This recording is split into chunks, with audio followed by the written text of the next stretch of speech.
ಇನ್ನು ವೃಷಭ ರಾಶಿ ಗಮನಿಸೋಣ. ವೃಷಭ ರಾಶಿಯವರಿಗೆ ನೋಡಿ, ನಿಮ್ಮ ವಾರದ ಆದಿಯಲ್ಲಿ ಗಮನಿಸ್ಕೊಂಡ್ರೆ ಅನ್ಯ ಕಾರ್ಯಗಳಲ್ಲಿ ಬೇರೆಯವರ ಕೆಲಸ ಮಾಡಿ ನೀವು ಸಮಯ ಕಳ್ಕೊಂಡ್ಬಿಡ್ತೀರ. ಅದನ್ನು ಮುಖ್ಯವಾಗಿ ತೋರಿಸ್ತಾ ಇದೆ, ಸೂಚಿಸ್ತಾ ಇದೆ. ಸಮಯ ಹಾನಿ ಆಗುತ್ತೆ. ಭೂಮಿ ತಾಯಿ ವಿಚಾರಗಳಲ್ಲಿ ಸಮಸ್ಯೆಗಳು ಉಂಟಾಗುತ್ತೆ. ವೃತ್ತಿಯಲ್ಲಿ ಅನುಕೂಲ ಇದೆ, ಸ್ವಲ್ಪ ಮಟ್ಟಿಗೆ ಪರವಾಗಿಲ್ಲ, ಯಾಕೆಂದರೆ ಕರ್ಮಾಧಿಪತಿ ಲಾಭದಲ್ಲಿದ್ದಾನಲ್ಲ, ಇದು ತುಂಬ ಒಳ್ಳೆಯದು. ಆದರೆ ಮುಖ್ಯವಾಗಿ ಭೂ ವ್ಯವಹಾರಗಳಲ್ಲಿ, ವಾಹನ ವಿಚಾರಗಳಲ್ಲಿ, ಪ್ರಯಾಣ ನೀವೇ ಜರ್ನಿ ಮಾಡ್ತಾ ಇದ್ದರೆ ನಿಮ್ಮ ಡ್ರೈವಿಂಗ್ ಬಗ್ಗೆ ನೀವು ಸ್ವಲ್ಪ ಎಚ್ಚರ ವಹಿಸಬೇಕಾಗತ್ತೆ.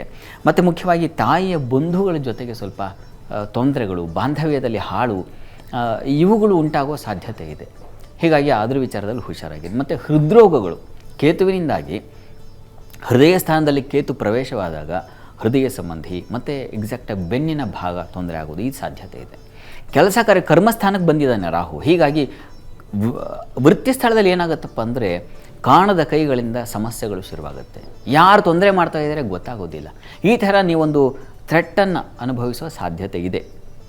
ಹಾಗಾಗಿ ಎಚ್ಚರಿಕೆಯಿಂದ ಇರಿ. ವಿಷ ಗಾಳಿ ಹರಿದಾಡಿದ್ರೆ ಹೇಗೆ ಉಸಿರಾಟಕ್ಕೆ ತೊಂದರೆ ಆಗುತ್ತೋ ಆ ರೀತಿಯಲ್ಲಿ ಕೆಲಸಕ್ಕೆ ತೊಂದರೆ, ಉಸಿರುಗಟ್ಟಿಸೋ ವಾತಾವರಣ ಅಂತೀವಲ್ಲ, ಅಂಥ ಒಂದು ಸಾಧ್ಯತೆಯನ್ನು ಸೂಚಿಸ್ತಾ ಇದೆ.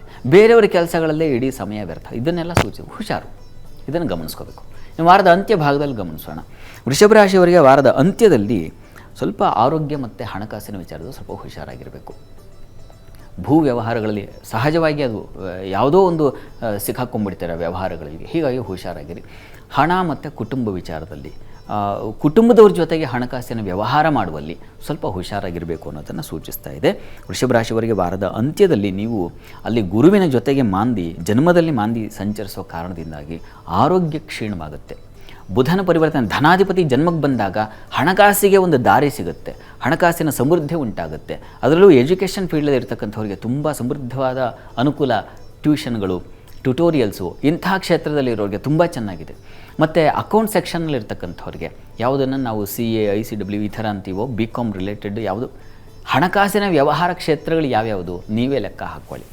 ಅಲ್ಲೆಲ್ಲ ವಹಿವಾಟು ತುಂಬ ಚೆನ್ನಾಗಿರುತ್ತೆ, ಹಣ ಹರಿದು ಬರುತ್ತೆ. ಎಲ್ಲರಿಗೂ ಇದೆ ಅಂಥದ್ದು. ಯಾಕಂದರೆ ವೃಷಭ ರಾಶಿಯ ಧನಾಧಿಪತಿ ಜನ್ಮಕ್ಕೆ ಬಂದಾಗ ಮಾತು, ಹಣ ಇವುಗಳ ಸಮೃದ್ಧಿ ಉಂಟು ಮಾಡ್ತಾನೆ. ಆ ರೀತಿಯ ಒಳ್ಳೆಯ ಬುಧನಿಂದಾಗಿ ಶುಭ ಫಲ ಇದೆ, ಯೋಚನೆ ಮಾಡಬೇಡಿ.